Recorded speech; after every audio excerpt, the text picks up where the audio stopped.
Hello friends, ఈ మధ్య కాలంలో ఎలా మొదలైందో తెలియదు కానీ మన సోషల్ మీడియాలో, ముఖ్యంగా తెలుగు సోషల్ మీడియాలో చైనాలో కూడా కుల వ్యవస్థ ఉంది అనే ఒక వార్త మొదలైంది. ఇది వార్తనో పుకారో తెలియదు కానీ చాలామంది దాన్ని పట్టుకుని వీడియోలు చేస్తున్నారు, పోస్టులు పెడుతున్నారు. బాగుందమ్మా, చైనాలో కుల వ్యవస్థ ఉంది కాదంటావా? చైనాలో కుల వ్యవస్థ లేదు. నీకు వచ్చిన ప్రాబ్లం ఏంటి? ఈ రెండు స్టేట్మెంట్స్లో ఒకటి రాంగు ఒకటి రైటు అయి ఉండొచ్చు.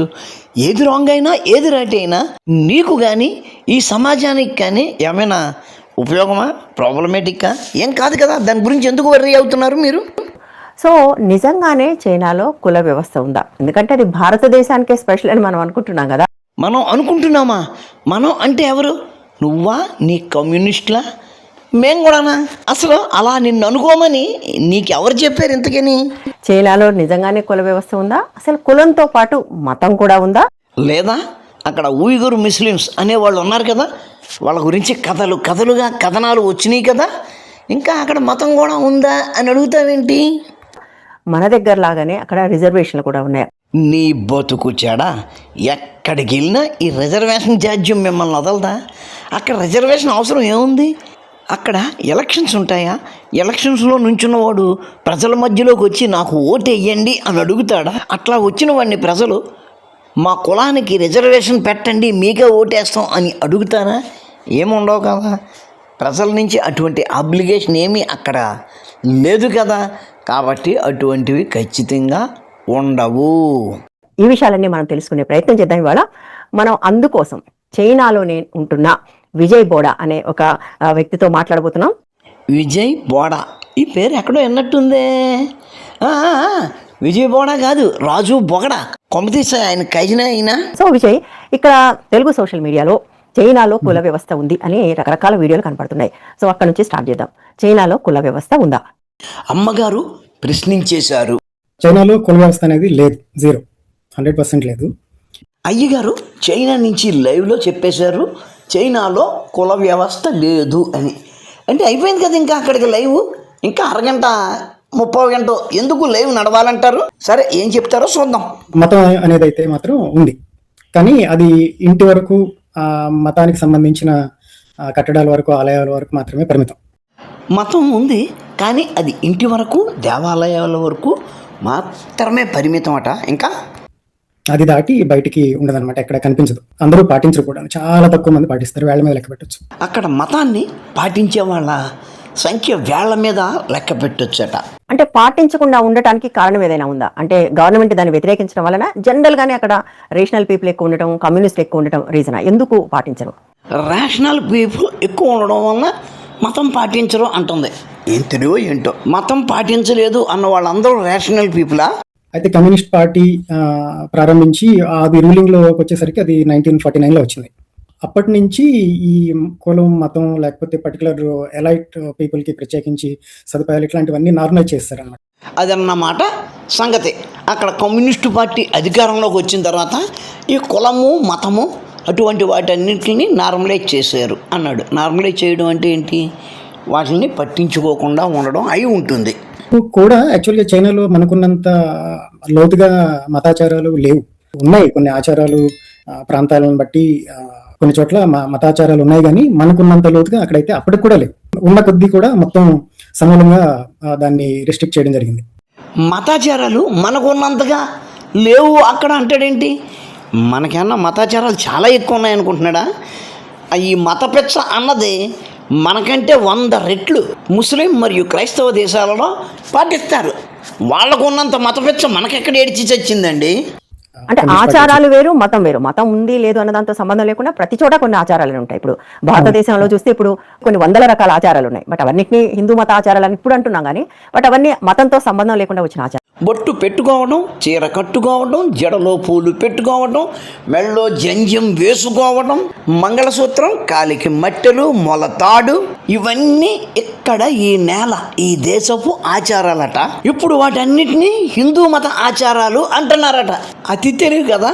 అసలు వాటిని హిందూ మత ఆచారాలని ఇప్పుడు ఎందుకు అంటున్నారు అంటే ఎక్కడి నుంచో వచ్చిన పాషండ మతాల వారికి అవి అనాచారాలు కాబట్టి, అవి వ్యతిరేకం కాబట్టి ఇక్కడి వారికి మాత్రమే ఉన్న వాటిని హిందూ మత ఆచారాలు అంటున్నారు. అయితే కమ్యూనిస్ట్ ప్రభుత్వం వచ్చిన తర్వాత కులం అనేది పోయింది, అలాంటివి ఏమి లేకుండా చేశారు అంటున్నారు కదా, దానికి ముందు ఉండిందా? ఇప్పుడే కదా అప్పట్లో ఉండేవి అని అన్నాడు, మళ్ళీ ఇప్పుడు మళ్ళీ అడుగుతుంది ఇవిడి లేదు లేదు అంటాడా? ఇప్పుడు సరే, లేదు లేదు ఇప్పుడైనా లేదు, చైనాలో లేదు. మతం తాలూకు ఆచారాలు అనేవి కమ్యూనిస్ట్ పార్టీ వచ్చిన తర్వాత పోయింది కంప్లీట్ గా.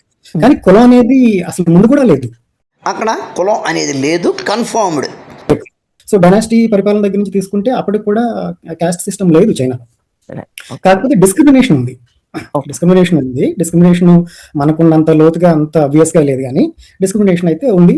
ఫస్ట్ మనం చరిత్ర తీసుకుంటే బేసిక్ గా వాళ్ళకి 4 కేటగిరీలు ఉండేవి బాగా పురాతన కాలంలో. వాళ్ళు షి అనే ఒక కేటగిరీ ఉండేది, అంటే వాళ్ళు నాయకులు ఆర్ స్కాలర్స్ అంటారనమాట వాళ్ళు.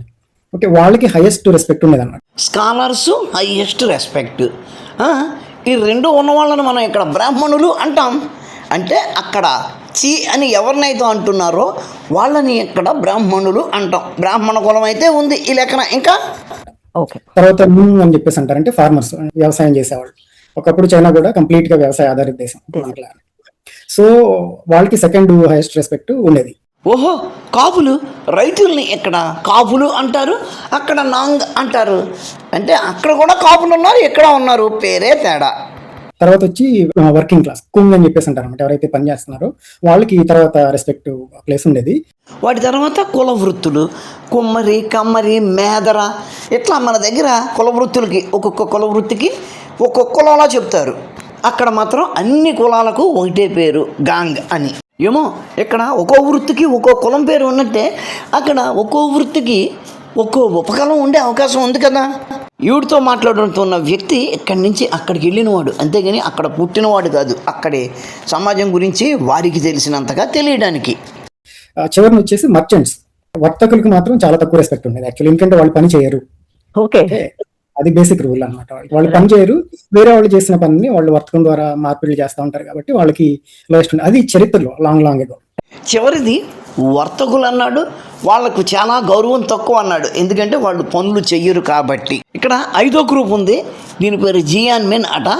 ఇవి లోయెస్ట్ వాల్యూ ఉన్న గ్రూప్స్ అంటున్నాడు. గ్రూప్స్ అంటే ఒకటి కంటే ఎక్కువ గ్రూప్స్ అంటే కులాలే ఉన్నట్టు లెక్క, వాటికి గౌరవం లేదు అని కూడా చెబుతున్నాడు. వాటి గురించి కనీసం ఈయన చెప్పలేదు కూడాను. రైట్. పురోహిత వర్గం అనేది అన్ని చోట్ల ప్రపంచం అంతా ఉంది. మతంతో సంబంధం లేకుండా అసలు పురోహితులు అనే వాళ్ళు దేవుడికి మనుషులకి మధ్యలో ఉంటారు అనేది. అలాంటి పురోహిత వర్గం ఏమి చైనాలో ఉండేది కదా. ఈ తెలివి ఏంటి తల్లి, ఫస్టే చెప్పాడు కదా. ఆ పురోహిత వర్గం పేరు షీ అని, మళ్ళీ ఉండేది కాదా అని అడుగుతారు. ఇది చెప్పాను కదా, ఫస్ట్ స్కాలర్స్ అనేవాళ్ళు, నాయకులు, టీచర్స్ అనే కేటగిరీ. అందులో కొంతమంది కూడా పురోహితుల కింద లెక్క వస్తారు. అబ్బా, కడుపులో గుణపాలు గుచ్చుకున్నట్టుగా ఉంది. చైనాలో కూడా బ్రాహ్మణులు ఉండేవారు అంటే. తావోయిజం అని ఒకటి ఉంది ఇక్కడ, తావో మతం అని చెప్పేసి అంటారు. సో బుద్ధిజం ఉంది, బుద్ధిజం ఇండియా నుంచి వచ్చింది. తావోయిజం ఒరిజినల్ గా చైనాలో ఉన్న మతం, ఒరిజినల్ గా చైనా అది తావోయిజం. సో దానికి టెంపుల్స్ ఉంటాయి, టెంపుల్ లోపలికి వెళ్తారు, అగరత్తులు వెలిగిస్తారు, మొక్కుతారు, అన్ని చేస్తారు. ఇప్పుడు కూడా చేస్తారు. అస్సలు జనాలు ఫ్లోటింగ్ ఉండదు లోపల. మనం ఏదైనా ఒక ఫేమస్ కొండ మీద టెంపుల్ ఉందని వెళ్తే అక్కడ ఎట్లాంటి రద్దీ ఉండదు, కొబ్బరికాయలు కొట్టాలు ఉండవు, మైకులు ఉండవు, బయట లౌడ్ స్పీకర్లు వదిలేయండి, లోపల పెట్టుకునే స్పీకర్లు కూడా ఉండవు. అవును, ఉండవు. ఎందుకంటే 80 ఏళ్ళగా అక్కడ ప్రభుత్వం దానిని డీప్రమోట్ చేస్తుంది కాబట్టి అక్కడ ఆ సిస్టమ్ అక్కడ ఏర్పడ్డది. 80 ఏళ్ళుగా చైనాలో ఆచరిస్తున్న విధానాల వల్ల ప్రజల్లో ఆ ఆచారాల పట్ల ఆసక్తి సన్నగిల్లిపోయి ఉండవచ్చు. 80 ఏళ్ళగా దాన్ని వ్యతిరేకిస్తున్నప్పటికీ ఇప్పటికీ ఆ గుళ్ళు అక్కడ ఉన్నాయి. అఫ్కోర్స్ జనం తక్కువ వెళ్ళొచ్చు, కానీ ఆ ఆచారాలను అక్కడ పాటిస్తూనే ఉన్నారు. ప్రీస్టులు ఉంటారు, కాకపోతే వ్యాపార సంబంధిత కార్యకలాపాలు ఇవి ఉన్నావు అనమాట. టెంపుల్లో కానీ బయట ఆవరణలో కానీ మన దగ్గర టెంపుల్కి వెళ్లే ముందు బయట రకరకాల అమ్మకాలు జరుగుతూ ఉంటాయి. కొబ్బరికాయలను, పువ్వులను, అగరత్తులను, ఎట్సెట్రా ఎట్సెట్రా. అవి ఇంచుమించు చాలా ఉన్నావు అనమాట. ఎందుకు ఉంటాయి సార్, మీరే చెబుతున్నారు కదా జనాలు రారు అని. జనాలు రాని చోట ఆ వస్తువులు అమ్మకానికి పెడితే కొనేవాళ్ళు ఎవరు? అవి పాడైపోవడం, తర్వాత వాళ్ళకి వృత్తి లేకపోవడం, తినడానికి కూడా ఏమీ దొరకదు అక్కడ వ్యాపారం లేకపోతే. కాబట్టి అమ్మరు, అంతేగాని అదేదో విచిత్రం మన దగ్గర ఉంటుంది వాళ్ళ దగ్గర ఉండదు అని పోలిక. మన దగ్గర గుళ్ళకు జనాలు వస్తారు కాబట్టి కొంటారు, కాబట్టి ఇక్కడ ఉంటాయి, అక్కడ రారు కాబట్టి ఉండదు. సింపుల్. నేను చర్చ్కి వెళ్ళాను, తావు టెంపుల్కి వెళ్ళాను, బుద్ధిస్ట్ టెంపుల్కి వెళ్ళాను. సో అవి నిజంగానే ఆధ్యాత్మిక కేంద్రాలుగానే ఉంటాయి అన్నమాట. వాళ్ళు ఎక్కడ బిల్డ్ చేసినా కూడా మంచి ప్లజెంట్ ఏరియాలో బిల్డ్ చేస్తారు. ఉదాహరణకి సూజోలో ఉన్న చర్చ్ ఉంది, దాని చుట్టూతా లేక్ ఉంటుంది. చర్చిలో ఉన్న చోటల్లో కూడా ఏదో ఒక మంచి అట్మాస్ఫియర్ ఉంటుంది అనమాట. తావు టెంపుల్కి వెళ్ళాను, అది కొండ మీద ఉంటుంది. ఓకే, సో ప్లజెంట్ ఏరియాస్లో ఉంటాయి, but you will feel good actually. అవన్నీ కూడా 80 ఏళ్లకు ముందు కట్టినవి, అందువల్ల అట్టగా ఉంటాయి. ఎక్కడలాగే అక్కడ కూడా ఎలా చేసేస్తే ప్రతి బొక్కలోనూ వచ్చి ఇచ్చి ఉంటుంది, ప్రతి సందులోనూ ఒక దర్గాయో మసీదో ఉంటుంది. కమ్యూనిజం వల్ల అవి ఏవి కొత్తవి పుట్టలేదు కాబట్టి పాతవి అట్టాగే నీట్గా ఉంటాయి. ఎక్కడ మాత్రం సింహాద్రి అప్పన్న, అన్నవరం సత్యన్న దేవాలయాలు అట్టా ఉండవా?